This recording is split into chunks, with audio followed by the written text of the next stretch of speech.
Malam Bapak Ibu semua.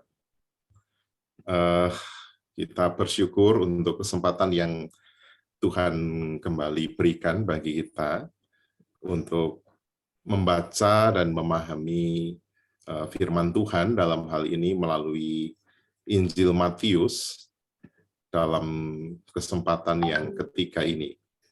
Ya, seharusnya kalau dilihat jadwal rutinnya PA itu minggu ketiga. Tapi karena saya ini sudah terlanjur terjadwal mimpin pembinaan penatua klasis Banyuwangi ya di minggu ketiga, mereka minta jauh-jauh hari. Saya mengusulkan agar waktunya bisa dimajukan dan Majelis Jemaat menyetujui, Majelis Bidang Pembinaan juga menyetujui, sehingga saya menduga kalau malam ini kita hanya sebagian, itu mungkin beberapa di antara para peserta PA itu ingatnya minggu ketiga. Ya, jadi ya, saya mohon maaf untuk perubahan jadwal ini. Tema kita hari ini adalah Yesus dan supersesionisme. Kita akan membaca Matius pasal 10 ayat 34 sampai dengan 39.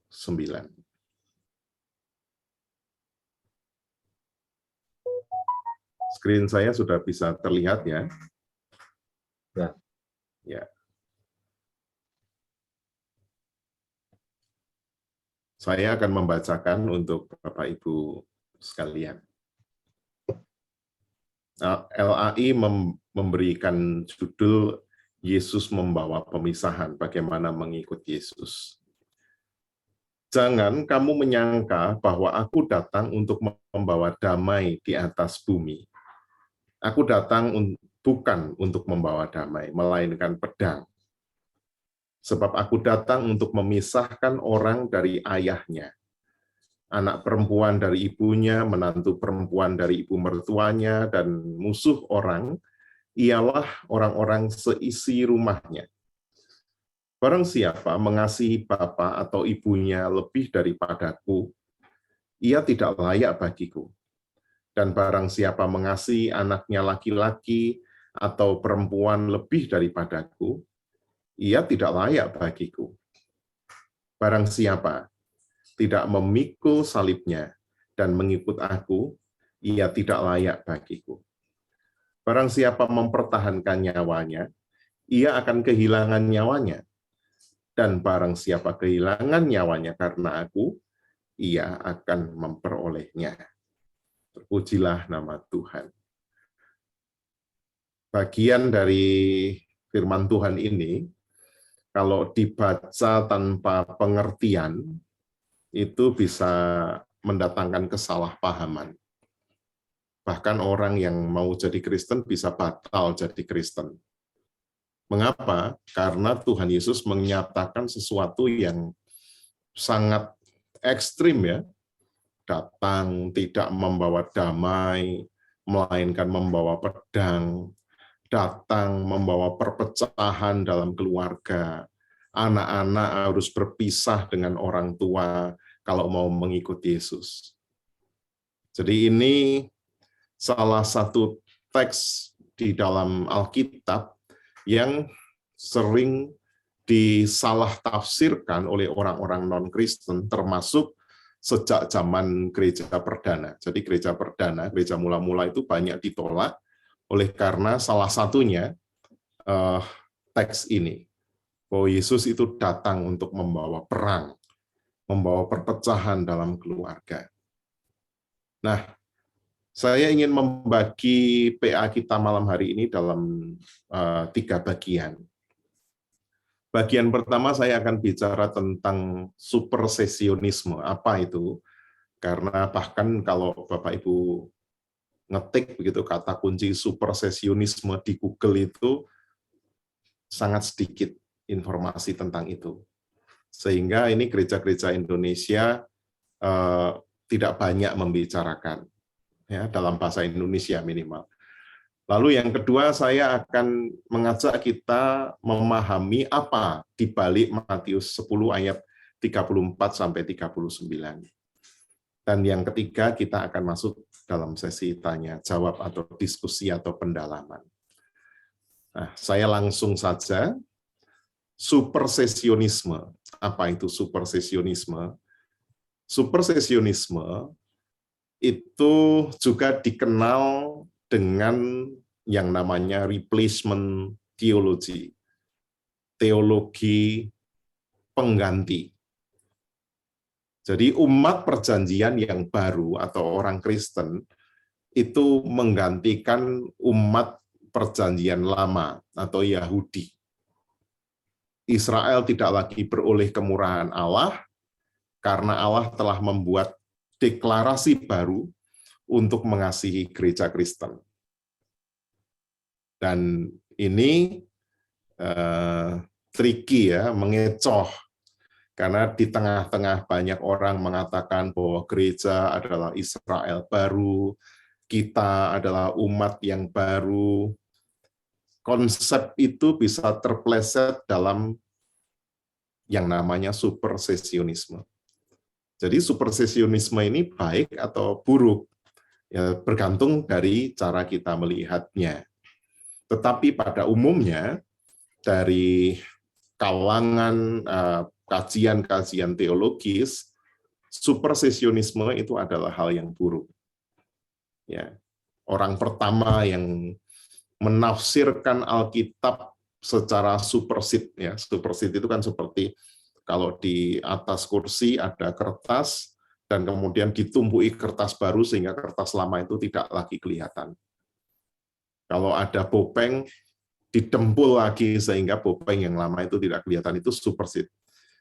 Itu sejak gereja abad kedua mulai muncul pemikiran supersesionistik itu. Yaitu Justinus Martir, yang memandang Kristen itu sebagai Israel spiritual yang sejati. Dan menurut Walter Kaiser, para supersesionis menganggap bahwa gereja merupakan benih rohani Abraham. Dan gereja ini telah menggantikan Israel sebagai sebuah nation, sebagai bangsa, karena gereja telah melampaui dan memenuhi syarat-syarat perjanjian yang diberikan kepada Israel. Dan perjanjian Israel itu telah batal karena ketidaktaatan. Jadi karena ketidaktaatan Israel, perjanjian Allah dengan Israel batal. Itu para supersesionis menganggap demikian. Dan seorang teolog dari Eropa, ya, Ronald de Broos, mengatakan begini, ini agak ekstrim ya. Gereja sepenuhnya dan secara permanen menggantikan etnis Israel dalam mengerjakan rencana Allah dan sebagai penerima janji perjanjian lama yang ditujukan kepada Israel. Dan secara sederhana, supersesionisme itu gagasannya adalah gereja mewarisi semua berkat, sementara Israel dimaksudkan untuk menanggung kutuan saja. Karena apa? Israel dianggap, dicap sebagai kelompok yang menolak Yesus, menolak perjanjian, dan itu ditiadakan. Sampai di sini saya mengajak kita memeriksa pemahaman kita, pemahaman dogmatis kita. Mungkin kita merasa lah, kan ya memang begitu, Pak. Nah, ini. Makanya tadi saya bilang ini tricky, ini mengecoh. Kan ya memang kita ini Israel baru, ya. Israel yang lama sudah tidak berlaku. Tapi sesungguhnya itu adalah tafsiran kita. Yang kalau kita tidak hati-hati, pemahaman itu bisa membawa kita pada yang namanya antisemitisme. Kenapa? Karena supersesionisme yang tricky, yang mengecoh itu punya sisi kelam. Sejarah menunjukkan bahwa supersesionisme telah menjadi bahan bakar yang memberi energi pada antisemitisme abad pertengahan. Juga pada program Eropa Timur, program itu pemusnahan etnis secara masif terstruktur dan sistematis ya. Jadi bukan hanya orang membenci etnis tertentu, tetapi dimusnahkan secara sistematis. Di Soviet misalnya, orang-orang Yahudi itu dibantai. Itu namanya program ya. Dan juga kita tahu Holocaust yang konon sampai 6 juta orang Yahudi dimusnahkan, dihabisi pada pemerintahan Nazi dan rezimnya. Dan juga ada begitu banyak kebencian kontemporer terhadap negara modern Israel. Kita tidak sedang berdiskusi politik, sebab kalau secara politik nanti jadi panjang, karena di sana ada unsur hak asasi manusia, ada unsur invasi Israel sebagai sebuah komunitas yang menjajah Palestina, itu jadi rumit dan sangat mengundang perdebatan, panjang perdebatannya. Tetapi banyak orang hanya benci saja kepada Israel, bukan karena kebijakan politiknya, tetapi karena ya mereka memandang bahwa Israel itu ya sudah sebagai bangsa yang dikutuk. Dan semangat supersesionisme ini kalau di Indonesia sebetulnya kan makin kental terasa, karena apa? Kalau supersesionisme Kristen itu menganggap bahwa Kristen itu lebih baik dari Yahudi, supersesionisme Islam menganggap bahwa ya yang paling benar itu ya Islam. Memang dulu Allah pertama memanggil Bani Israel, lalu kemudian ada Nabi Isa, tetapi kan Nabi yang paling update adalah Muhammad.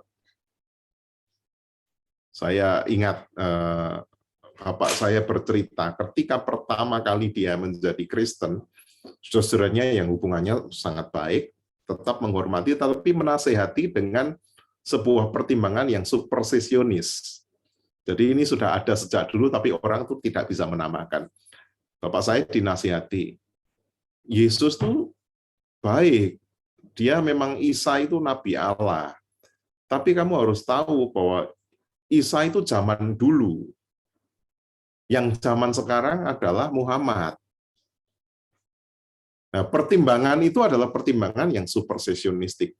Dan semakin supersesion sebuah aliran, maka semakin punya kadar kebencian yang kental terhadap aliran sebelumnya. Oleh karena itu, kebencian saudara kita ya, sebagian besar saudara kita yang Muslim terhadap Yahudi, terutama orang Indonesia itu kalau sudah bicara tentang Yahudi, mereka bencinya setengah mati.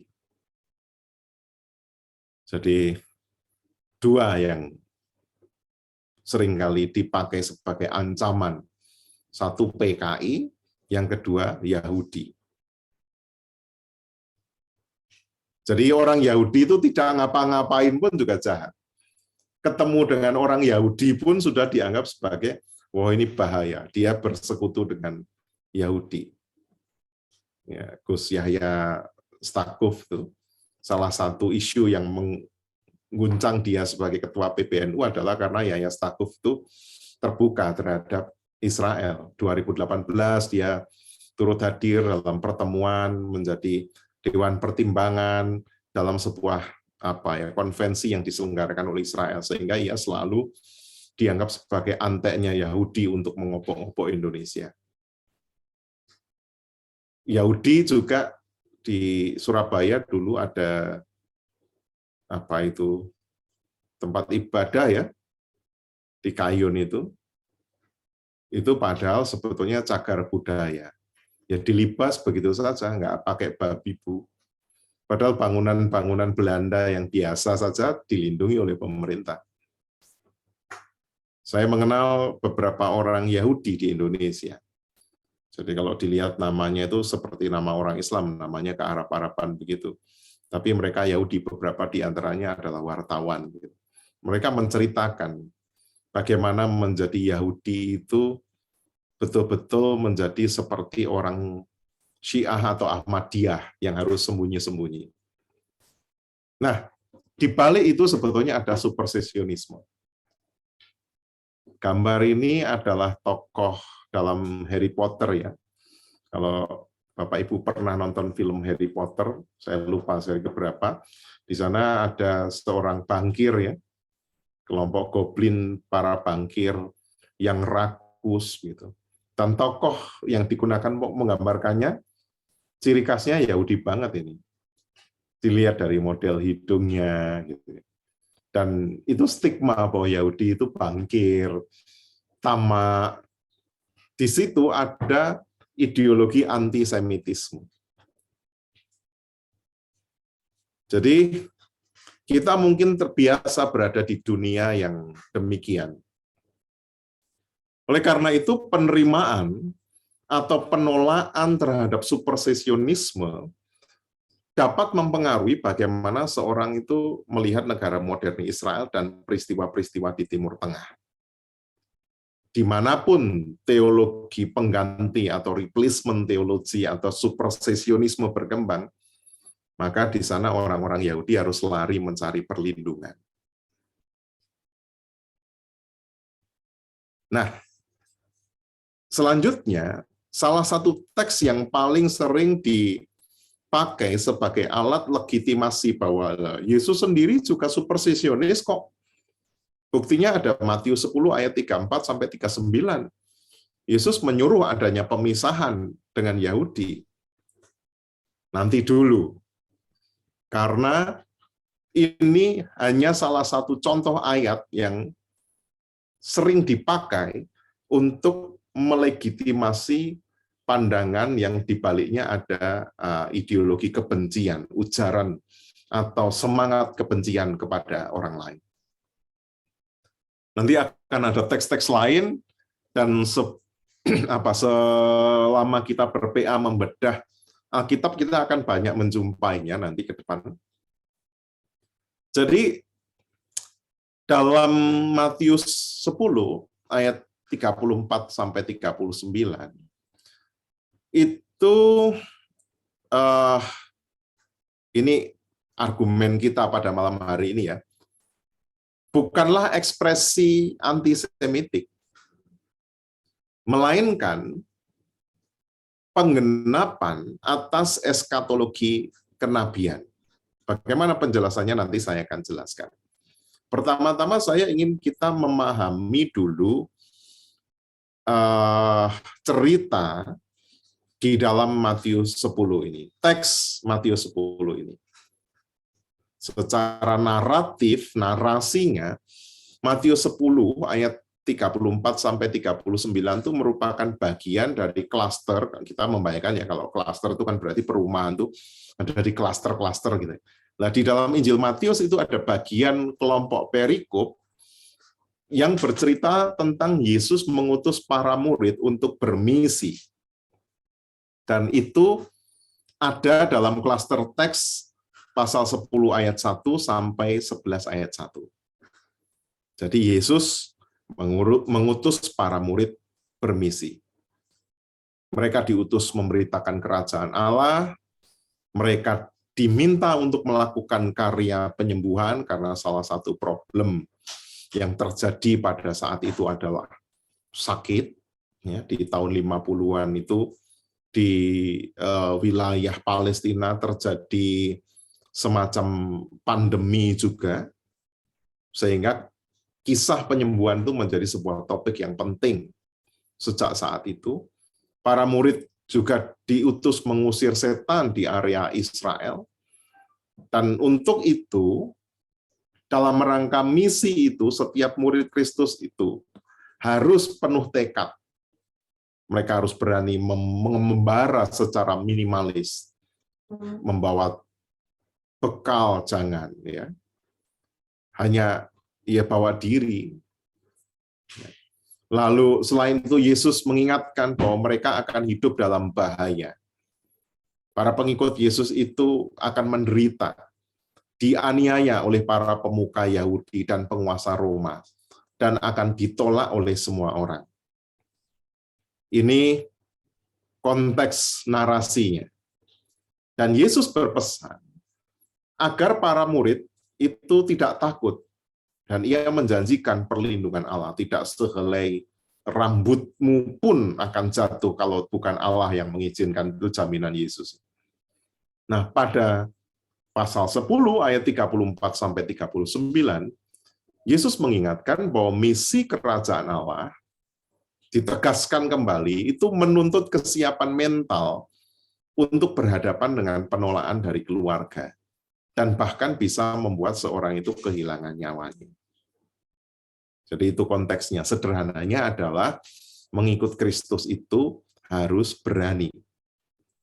Keputusan iman itu ada risikonya, tetapi seorang pengikut Kristus harus punya tekad, termasuk risiko mendapatkan penolakan dari keluarga. Nah, kalau kita memahami begitu, maka baru akan masuk, oh ya, kan memang setiap orang yang beriman, salah satu hambatan terbesar kan datangnya dari keluarga. Jadi Yesus tidak secara serta-merta menyarankan agar orang-orang Kristen itu berpisah dari Yudaisme, bukan. Tetapi Yesus menekankan konsekuensi mengikuti Yesus itu adalah ya perpisahan. Dan Injil Matius itu menggambarkan keseriusan misi Yesus dengan sangat indah melalui paralelisme. Jadi paralelisme itu adalah permainan konsep, permainan kata yang disejajarkan. Ya. Robert Greene dalam Hearing New Testament mengkategorikan Matius 10 ayat 34 sampai 39 itu dalam beberapa paralelisme. Jadi ada paralelisme yang berirama, yang itu identik dengan puisi Ibrani, yang memiliki paralelisme antitetik, lalu juga ada paralelisme sinonim, dan yang ketiga adalah paralelisme antitetik yang terbalik, atau ini biasa dipakai dalam Mazmur itu. A, B, B, A. Dengan dasarnya, Injil Matius ini sebetulnya mengutip Mika pasal 7 ayat 6. Supaya punya gambaran, kita lihat ya, Matius, sekali lagi, dia bukan hanya di pertemuan pertama saya menekankan bahwa Matius itu sangat detail dalam hal angka, dalam bermain konsep numerik, tetapi dia juga sangat baik di dalam memainkan puisi. Dengan kata lain, Matius 10 ayat 34 sampai 39 merupakan kutipan dari Mika 7 yang dipuisikan sesungguhnya oleh Matius. Jadi ini itu puisi. Di dalamnya ada paralelisme yang antitesis, sinonim, dan kiasme. Yang antitesis ini misalnya begini. Dalam ayat 34 tadi ya. Jangan mengira bahwa aku datang untuk membawa perdamaian ke bumi. Ini saya bahasakan secara bebas ya. Aku datang bukan untuk membawa kedamaian, melainkan pedang. Ya, yang saya cetak tebal berwarna hitam dan cetak merah itu kan antitesis. Aku datang untuk membawa perdamaian. Aku datang bukan untuk membawa perdamaian. Identik tetapi bertentangan. Lalu yang sinonim, puisi yang sinonim, yang konsepnya diulang-ulang. Sebab aku datang untuk memisahkan orang dari ayahnya, anak perempuan dari ibunya, menantu perempuan dari ibu mertuanya, dan musuh orang itu ialah seisi rumahnya. Barang siapa mengasihi bapaknya atau ibunya lebih daripadaku, ia tidak layak bagiku, dan barang siapa mengasihi anaknya laki-laki atau perempuan lebih daripadaku, ia tidak layak bagiku. Barang siapa tidak memikul salibnya dan mengikut aku, ia tidak layak bagiku. Ini ada sinonim yang sesungguhnya kalau mau diringkaskan, ya barang siapa mengasihi apapun lebih daripada mengasihi Tuhan, orang itu tidak layak untuk menjadi pengikut Tuhan. Sederhananya begitu. Tetapi karena ini sebuah puisi, di dalamnya ada keindahan, dan keindahan itu mendalam sampai pada rasa, maka dipilih sebuah konsep yang menggetarkan, mengagetkan, bikin shock. Dan yang paling berharga, bahkan sampai sekarang kan ya, dalam keluarga Cemara itu pun kan ada yang mengatakan, ada lagunya ya, harta yang paling berharga adalah apa? Keluarga. Jadi Matius ini membuat sebuah tekanan yang menggetarkan. Itu kalau menjadi puisi yang dihayati itu puisi yang mendalam, seperti kalau Khairil Anwar itu, aku binatang jalang. Itu enggak bisa dipahami secara deskriptif. Bahasa puisi itu kan bahasa ekspresif kan. Tahu ya bedanya ekspresif dan deskriptif? Kalau deskriptif itu menggambarkan sesuatu yang secara real demikian. Nah, bahasa puisi tidak bisa. Wajahmu indah bagaikan rembulan. Wong dia yang ngomong belum pernah ke bulan. Dan apakah iya bulan itu indah? Kan ya enggak. Tapi itu ekspresi, karena apa? Itu soal rasa. Jadi ketika Matius mengatakan bahwa aku datang untuk memisahkan orang dari ayahnya, anak dari ibunya, menantu dari mertuanya, semua orang, bahkan musuhnya adalah seluruh isi keluarganya, itu bahasa puisi.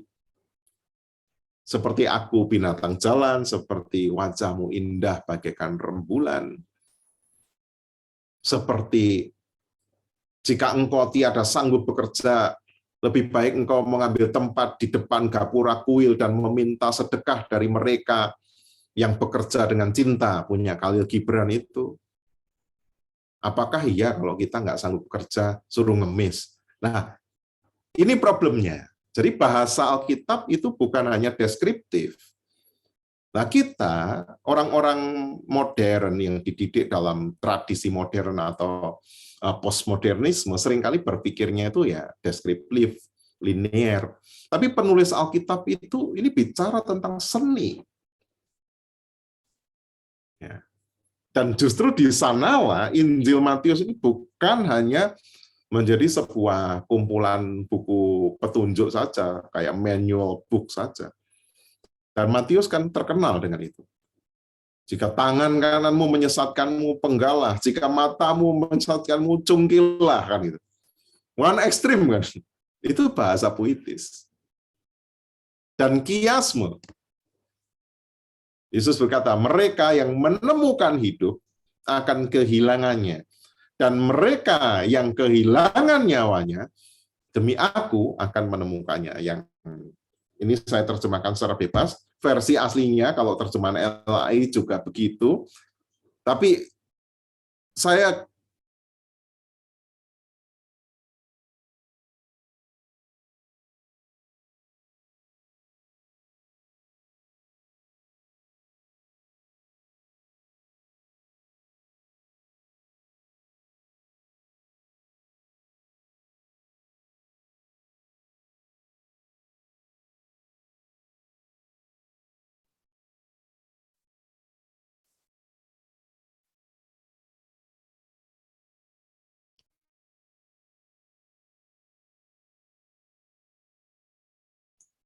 Nge-freeze ya, Ham? Ya, terputus sepertinya Bapak Ibu. Andri, hujan ini loh. Oh, hujan di sana, Bu. Iya. sampai mana tadi? Caisma, Pak. Sampai mana? Caisma awal-awal, Pak. Oh, waduh, berarti saya ngoceh panjang lebar tadi, ternyata saya sudah putus. Nggak sadar saya. Ya, sebentar. Maafkan. Saya dari tadi ngoceh panjang, ternyata putus. Sebentar ya.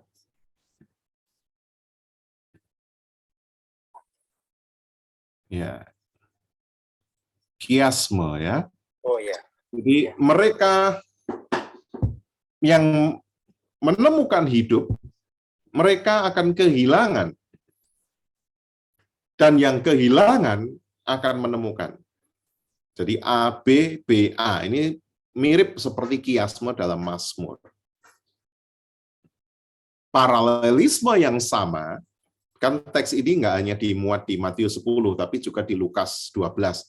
Tapi modelnya beda. Kalau Matius 10 itu yang meninggalkan itu yang muda, anak meninggalkan bapak, perempuan meninggalkan ibu, lalu meninggalkan ibu mertua. Kalau di Lukas itu konsepnya adalah kehilangan keluarga secara umum.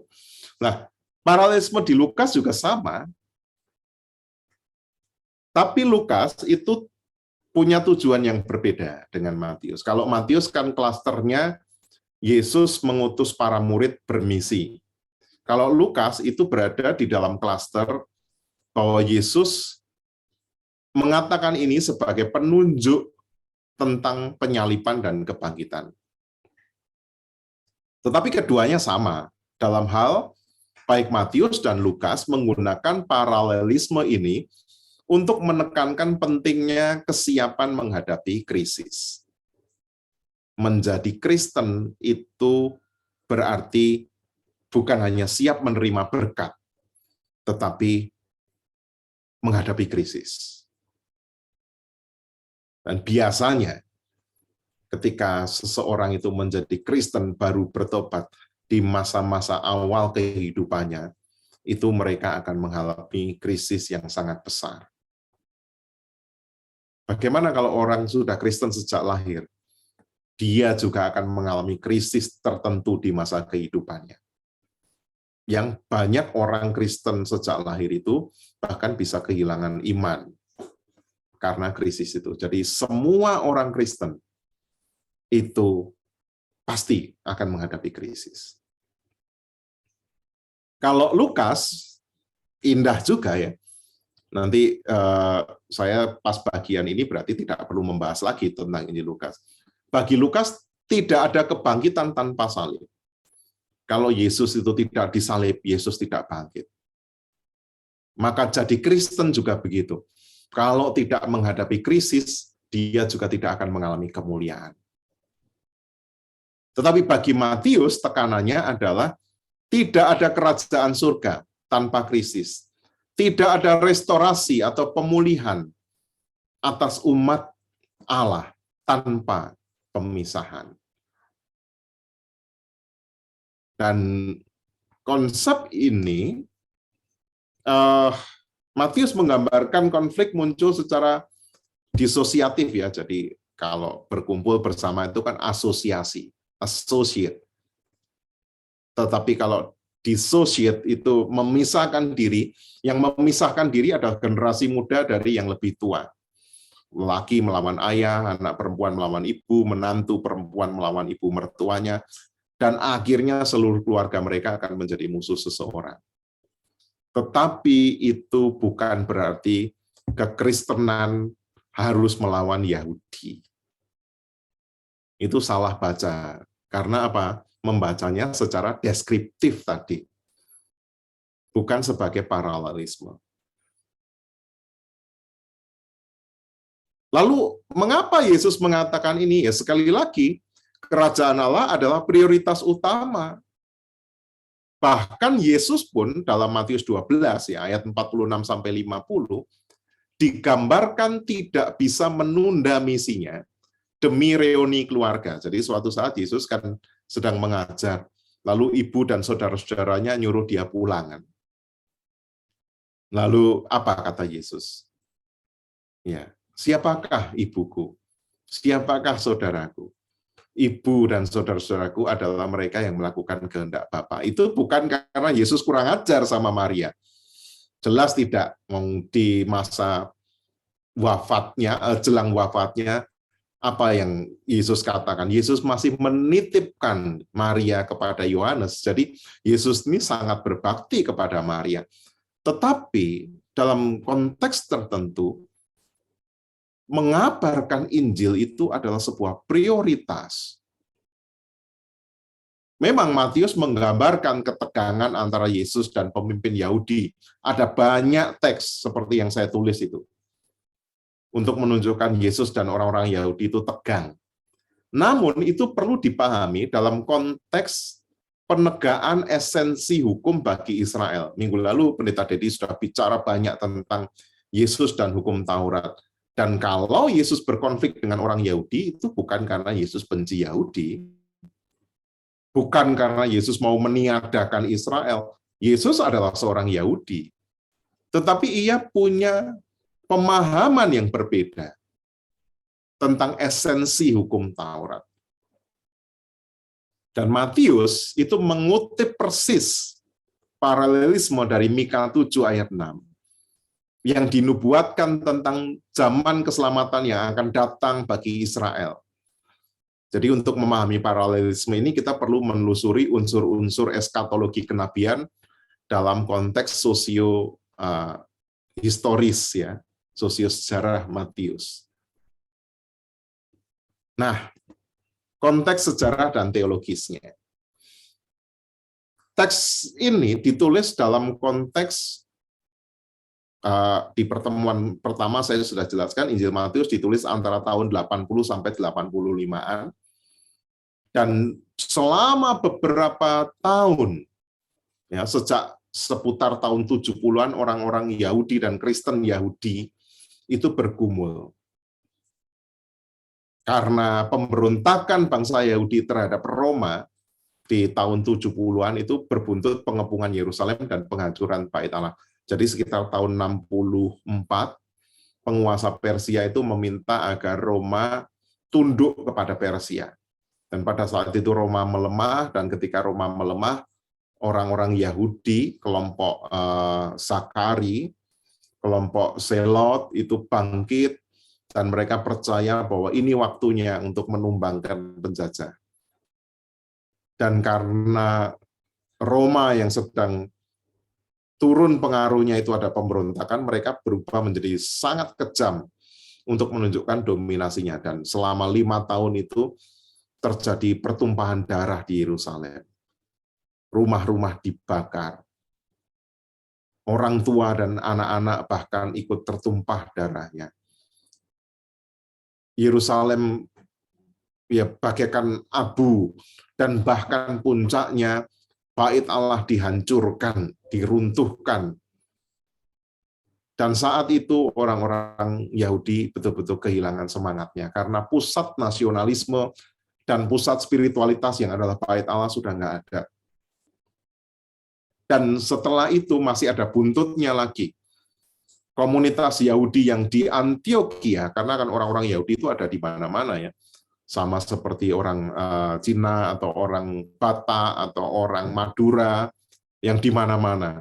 Komunitas-komunitas itu turut dicurigai dan ditekan. Terjadi konflik bahkan antara sesama Yahudi yang loyal terhadap Roma dan yang netral. Termasuk terjadi di Antioquia, konteks gereja Matius itu kan Antioquia. Seorang elit Yahudi yang namanya Antiochus, ini namanya kayak Antiochus Epiphanes IV, dan karakternya juga mirip, tapi ini bukan pribadi yang sama. Seorang Yahudi Antiochus itu menuduh Yahudi lain berencana membakar kota Antioquia. Ceritanya mirip-mirip dengan kisah Nero ya, yang menuduh orang Kristen membakar kota Roma. Kemudian itu membuat pemerintah Roma itu marah, dan praktek Sabat dilarang, dan orang-orang Yahudi, termasuk yang Kristen, karena Kristen itu juga Yahudi pada saat itu, orang-orang dianggap sebagai sektenya Yahudi, harus mengikuti ritus penghormatan terhadap kaisar. Di seluruh wilayah Roma, kaisar itu adalah dewa, Tuhan, Allah, pemersatu. Dan sebelumnya orang-orang Yahudi mendapat dispensasi karena apa? Orang Yahudi suka memberontak, lalu ada semacam perjanjian bahwa ya sudah, kamu boleh beribadah sesuai dengan agama dan kepercayaanmu, yang penting harus tunduk kepada kaisar. Hormat. Setelah pemberontakan dari 65 sampai 70, pemerintah Roma menjadi sangat ketat terhadap bangsa Yahudi. Tidak ada lagi dispensasi di Antiokhia pada saat itu. Dan mereka yang menolak dibunuh. Dan orang-orang Kristen Yahudi pada saat itu juga kemudian turut bergumul, kan? Maka muncul 3 paradigma teologis. Ya. Jadi ada yang menganggap bahwa Allah itu marah kepada para pemimpin Yahudi yang telah membunuh Yesus dan memilih Roma sebagai agen Allah untuk menghukum Yahudi. Dan itu nampak dalam Matius 21 ayat 45-46. Di sisi lain, Allah akan menegakkan keadilannya dengan menghancurkan penguasa Roma. Tapi juga ada paradigma teologis bahwa Yesus itu hadir sebagai Mesias, dan Mesias merupakan tanda kehadiran Allah yang tidak pernah meninggalkan umatnya. Bait Allah memang tidak ada, tapi Allah datang. Dan itulah pesan Injil Matius. Lalu ada juga paradigma teologis yang berhubungan dengan yang kedua ini. Para murid dan gereja itu punya misi untuk memperbaiki peradaban melalui proklamasi keselamatan, penyembuhan, pengusiran setan, dan misi para murid adalah melanjutkan Injil Kerajaan Allah yang diberitakan Yesus at any cost. Jadi apapun harganya. Dan konteks dari Matius 10 adalah ini. Jadi gereja itu menghayati bahwa apapun yang terjadi, Injil Kerajaan Allah tetap harus beritakan. Allah hadir di tengah-tengah kita melalui Yesus, Sang Mesias. Dan ini merupakan sebuah tafsir terhadap yang namanya prophetic eschatology atau eskatologi profetis. Jadi eskatologi profetis itu apa? Merupakan nubuat kenabian tentang rencana ilahi untuk Israel dan dunia dalam sejarah, kehidupan, politik, dan peradaban. Jadi Allah itu akan memperbaiki keadaan dalam sejarah. Ada 2 eskatologi, ya. Ada eskatologi profetik, yang tekanannya adalah Allah akan memperbaiki peradaban dalam sejarah ini. Ada eskatologi apokaliptik, yang penekanannya adalah pemulihan, kemenangan itu hanya terjadi setelah kiamat. Jadi harus kiamat dulu, baru ada pemulihan. Nah, skema pemikiran dari eskatologi profetis, yang merupakan eskatologi yang sangat khas dalam teologi Perjanjian Lama, dan ini juga dipegang oleh gereja awal, adalah begini. Konsepnya adalah seluruh pemerintahan manusia itu jahat. Dan tidak akan ada manusia yang dapat memulihkan zaman keemasan Daud. Semua pemerintah jahat. Siapapun pemimpinnya pasti akan membawa pada kejahatan. Hanya Allah yang dapat memberi damai sejahtera kepada umatnya. Dan Allah akan mengutus yang diurapi, Mesias, untuk memproklamirkan dan menegakkan kerajaan Allah. Itu eskatologi profetis. Sejak zaman Nabi Yesaya itu begitu. Dan pada akhirnya Allah akan menegakkan keadilan. Yang jahat akan dihukum, yang tabah akan beroleh kemenangan. Dan di balik Matius 10, 34-39, gagasan eskatologi profetis, jangan lupa bahwa para jemaat Matius itu sangat mengerti eskatologi profetis, itu dipegang kuat. Ada kesinambungan iman antara iman dalam perjanjian lama itu dan perjanjian baru. Jadi itu nggak bisa dipisah-pisahkan. Dan mereka kemudian memahami apa yang terjadi, yang ditulis dalam Matius 10 itu sebagai pemenuhan Mika 7. Oleh karena itu, Matius mengutip Mika 7 ayat 6. Nabi Mika itu kan hidup di era yang sama dengan Yesaya, ya, sekitar tahun 750-an, yang menyatakan rencana Tuhan untuk menghukum Yehuda karena ketidakkejujuran dan ketidakadilan mereka. Dan di sisi lain, ini ya skemanya tadi ya, semua jelek. Di sisi lain Mika mengungkap Tuhan juga menjanjikan keselamatan bagi yang mendengarkan Tuhan. seluruh bumi akan mengalami kedamaian ketika Tuhan sendiri mengatur dunia, dan akan datang seorang raja besar dari garis keturunan Daud yang membawa kemuliaan bagi Yehuda, dan untuk mencapai keadaan ini umat Tuhan harus berpegang teguh pada Tuhan dan tidak terpengaruh dengan kondisi sosial di sekitarnya yang korup dan tidak adil. Ini eskatologi profetik. Jadi itu semacam doktrin yang dipegang, diimani, dihidupi oleh umat Allah sejak 700 tahun sebelum Masehi. Dan doktrin yang sama kemudian dimaknai, dihayati oleh gereja Matius bahwa ini saatnya Tuhan menggenapi janjinya. Jadi Tuhan tidak meniadakan perjanjiannya, tetapi Tuhan melanjutkan apa yang telah dijanjikan. Kesimpulannya, alih-alih menjadi teks yang bisa dibaca sebagai teks antisemit, Semit itu anti-Yahudi atau Sem ya, keturunan Sem. Sem itu kan Semit itu bangsa-bangsa di ya Israel lah begitu ya.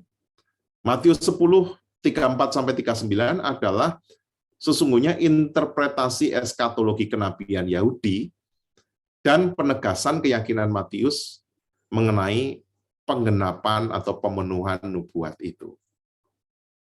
Yang kedua, bercermin dari eskatologi profetik, Matius mengedepankan dimensi moral etis, bahwa menjadi seorang Kristen itu berarti berani untuk tidak konformis. Konformis itu ya wis ikut sajalah.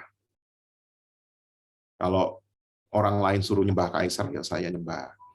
Orang lain sedang tren percaya apa, ya saya percaya. Orang Kristen tidak boleh hanya konformis, anut buyung, bahkan terhadap keluarga. Hal ini relevan untuk memikirkan kembali tradisi keluarga. Ini kalau mau diperpanjang, misalnya dalam sebuah diskusi begitu, karena dalam konteks Asia, keluarga itu penting. Bahkan seperti di Indonesia, keluarga sering memainkan peran penting untuk melestarikan materialisme. Jadi masih memandang orang dari kedudukan, status sosial. Itu kan keluarga Asia, keluarga Indonesia tuh ciri khasnya kan begitu. Lalu ada primordialisme, ini keturunannya siapa. Lalu ada unsur feodalisme juga, ada diskriminasi gender. Ya, saya istilahnya orang dibedakan haknya, seolah-olah itu sudah dari atas, sudah digariskan oleh Tuhan, sudah kodrati, padahal peran gender itu sesungguhnya adalah konstruksi sosial atau kesepakatan sosial. Buktinya apa? Di semua daerah, semua budaya bisa berbeda-beda. Tapi kemudian ditafsirkan menggunakan ayat-ayat firman Tuhan, seolah-olah ya sudah perempuan itu memang ditetapkan oleh Tuhan untuk jadi pengikutnya laki-laki dan seterusnya. Itu dari mana yang melestarikan keluarga? Rasisme, bahkan juga masih banyak keluarga-keluarga Kristen yang ya rasis, fanatisme. Dan sebagai kesimpulan membaca Matius 10:34-9 dari perspektif eskatologi kenabian, itu dapat membebaskan kita sebagai pembaca kontemporer dari asumsi-asumsi antisemit, serta memberikan landasan etis untuk bagaimana kita mencipta harmoni, kerukunan, perdamaian dalam kerangka keadilan. Berapa waktu ini saya mendampingi GKI Citraland ya, sejak bukan beberapa waktu ini, sejak Citraland masih jadi anaknya DASA, saya yang mendampingi mereka ngurus izin itu. Saya turut ke tokoh masyarakat, selalu hadir dalam undangan-undangan bersama dengan marga, ikut mendatangi orang-orang kunci. Dan ketika kasus GKI Citraland ini meledak kembali di tahun 2012, saya pula yang berkontak, berkomunikasi dengan beberapa kawan di DPR, di pemerintahan, di FKUB, dan saya melihat ada tekanan besar kepada GKI Citraland ya untuk tidak meramaikan masalah mereka. Jadi kan sebelumnya di koran-koran sudah diberitakan masalah sudah selesai, ya, atau sudah clear. Itu semua dalam rangka apa? Supaya namanya Surabaya itu baik, kondusif. Surabaya ini kan kota dengan indeks toleransi yang bagus ya, meningkat dari indeks nomor 10 menjadi nomor 6. Dan upaya-upaya untuk mencari keadilan itu ditekan sedemikian rupa dengan tekanan bahwa mesti silent, sudah, jangan ribut. Tapi dalam konteks itu saya selalu berkata pada para aparat, termasuk saya dipanggil oleh intel kepolisian, resort segala, sudah Pak, jangan bikin gaduh. Lalu saya mengatakan, loh, kalau GKI Citraland bikin gaduh, pernah enggak kami memuat ini di media sekalipun sejak 2011? Pernah tidak kami meminta keadilan pada siapapun? Kami ini sudah silent. Jadi kalau sekarang ini gencar di media dan kami mencoba meluruskan dan memperjuangkan, ya jangan disuruh diam. Jangan pakai pendekatan ketertiban, saya berkata begitu. Kan pendekatannya ketertiban kan, ya supaya tertib semua diam. Saya mengutip perkataan Gus Dur, perdamaian ya tanpa keadilan itu semu. Jadi pendekatan ketertiban itu adalah pendekatan yang sangat berbahaya. Dan sampai sekarang pun saya masih mendampingi GKI Citraland. Besok kami akan ketemu dengan beberapa pihak dan mereka sudah mantep lah istilahnya. Ini harus menjadi pertarungan kita bahwa kita tidak dapat izin itu kehendak Tuhan seandainya, tetapi minimal segala hal yang harus kita lakukan. Dan minimal masyarakat bisa belajar dari kasus ini. Bayangkan sebuah gereja yang di dalam perumahan tidak mengganggu apapun, dukungannya 180 orang warga masyarakat, RW mendukung, lurah mendukung, camat mendukung, hanya gara-gara diganjel RT, semua berkas tidak bisa masuk perizinan. Dan yang menentang tidak pernah tahu siapa, tidak ada KTP-nya, tidak ada tanda tangannya, dan kita disuruh diam. Bahkan teman-teman dari Kontras dan segala macam sudah membantu mengasisteni bagaimana menganalisis kebijakan pemerintah ini. Ya, saya mendorong GKI Citraland untuk fight. Karena apa? Yang nolak loh, nggak jelas siapa. Gitu ya. Cuma mengatasnamakan sebuah forum dan seterusnya. Dan kami tidak pernah berjumpa, tidak pernah ada istilahnya itu komunikasi dan seterusnya. Dan GKI Citraland dalam hal ini ya mantap. Jadi kalau beberapa waktu lalu ada pemberitaan ini kasus sudah selesai, belum, jauh dari selesai. Masih panjang perjuangannya. Dan di situ ada perdamaian, tanpa keadilan adalah semu. Itu prinsip. Nah, kiranya kita bisa memahami Injil Matius ini dan merelevansikan dalam kehidupan kita sekarang, supaya sebagai orang-orang Kristen kita bukan hanya menjadi orang-orang yang memuja stabilitas, tetapi kita ini pengikut Kristus yang tidak boleh takut terhadap apapun, termasuk dalam ya istilahnya menegakkan nilai-nilai kerajaan Allah dan Injil kerajaan Allah. Itu dari saya. Terima kasih. Silahkan recordnya bisa dimatikan, kita bisa masuk ke sesi tanya jawab.